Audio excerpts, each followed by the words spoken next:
So my friends, this is the BenQ GV1. It's an ultra portable projector. Now it hasn't even been released yet. In fact, this is a pre-production model. But is it going to be any good? Let's take a closer look.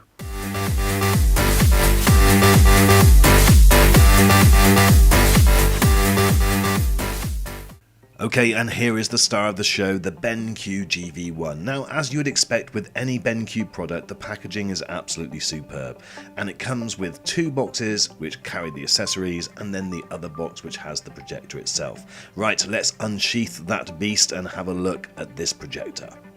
So I'll run through all of the tech specs in just 1 second, but the first thing that you'll notice when you take this out is the first impression that you get, and that is brilliant. It really does feel like a premium product. It's got a nice weight to it too, and with BenQ they have really been upping the quality of their production, and this is evident in this projector. All of the plastic feels really premium, and it feels like a top quality product. The tilt action for the lens is brilliant. It gives you an extra 15 degrees, and on the back you've only got two inputs. You've got the DC power in, and you've also got the USB-C. To give you some comparison in terms of size, here it is against my iPhone 10. So on the side of the device you have a focus ring, and then on top you have volume up and down, the power, and also a Bluetooth button, which I'll show you what that does in just a few moments. Okay, now let's have a look at these tech specs. So this has a resolution of 480p. Now I know what you're thinking, but I'm going to come onto that in just a second. It has a 200 ANSI lumens, 100,000 to 1 contrast ratio, 16:9 aspect ratio, and it has a lamp life which will run between 20,000 hours and 30,000 hours, depending on whether you're in normal or eco. So a really good feature is auto keystone correction, which really helps with the setup and makes it very easy to operate. It has a 5-watt speaker, 708 grams is the weight, and it does feel that it holds itself well on any surface, feels very sturdy.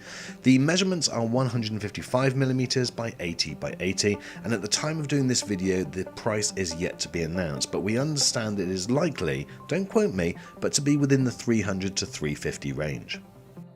So that's the projector, but what else do you get in the box? Well, let's have a little look. So in one box you get a quick start guide, which is very self-explanatory, and you don't actually even need that. You also get a little carry case, which again is a nice feature because I'll come on to the uses for this projector in a second. And you also get a USB-C to USB-C cable. So having the little carry case is a nice feature because you can take this projector anywhere. So having something to put it in and keep it nice and safe and secure is definitely a bonus. You also get the remote control, which again is very simple to operate. Let's just take it out of its little bag here. Reminds me a little bit of the old Apple TV remotes, but there you go, that's the remote that you also get. Now in the other box you also get some power accessories for Europe, US, and also the UK, and so I'm in the UK, so I'm just going to hook that up, and now we're ready to set up.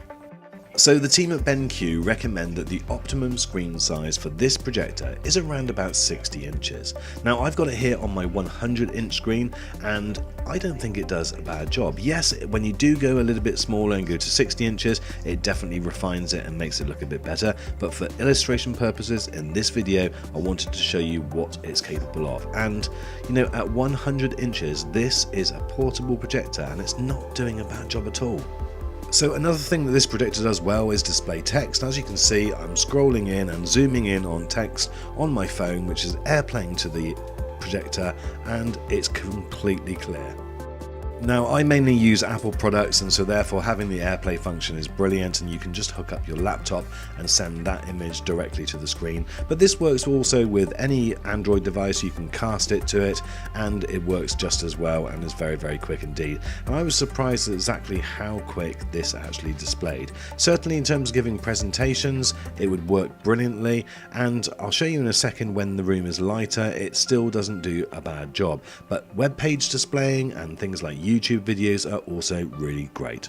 Now, the reason why I think 480p is okay for this projector is that I just don't think you're going to be using it for a main movie projector. You're going to be using it as an alternative, one that you take out with you, one that you use for occasional use as a presentation thing, or even maybe just in a bedroom. This is completely portable where you can take it anywhere. The sound is really great on it, but you're not going to be having this as your main home theatre. So 480p, I think, does a reasonable job. And if you're looking at the images that are being displayed, I think that you can't really argue with that. that.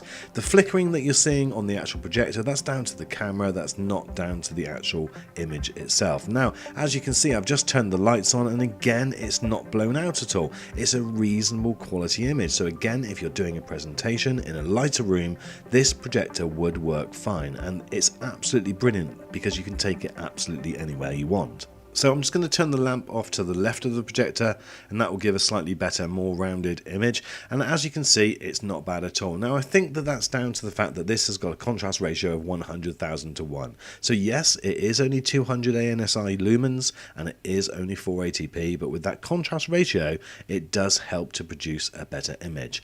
Let's now have a look at some of the menu options and what you get in the actual user interface. So the menu system gives you limited opportunities to go in and change the picture mode. You can have presentation, cinema, vivid, and also sports, but there aren't many other changes that you can make. Now, the great thing with this projector is that you have got USB-C, so you can plug in a hard drive. The other thing which is very good is that you've got the ability to actually have this as a mounted ceiling projector. So you can have it, for instance, as you can see, I've just done it upside down, so if you want to mount it to the ceiling, you can do that. And you've also got the ability to have it as a rear projection, so that can be ceiling mounted rear projection or also table mounted rear projection. Now, one thing I'd really like to see in future software updates is the ability to install applications, because then this would add so much more function, especially as it doesn't come with an HDMI socket. Now, on top there is a Bluetooth button, which if you press, you can turn your device into a standalone Bluetooth speaker. That shuts down the actual projector and plays music.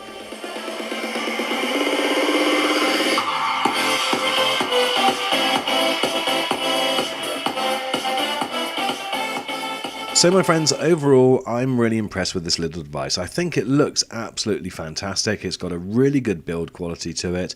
Now, there are changes which I would like to see in either future software updates or future models. I would love to see the ability to be able to install applications on here, and I would love to see the addition of an HDMI socket. But guys, if nothing else, you can just entertain your dog with it.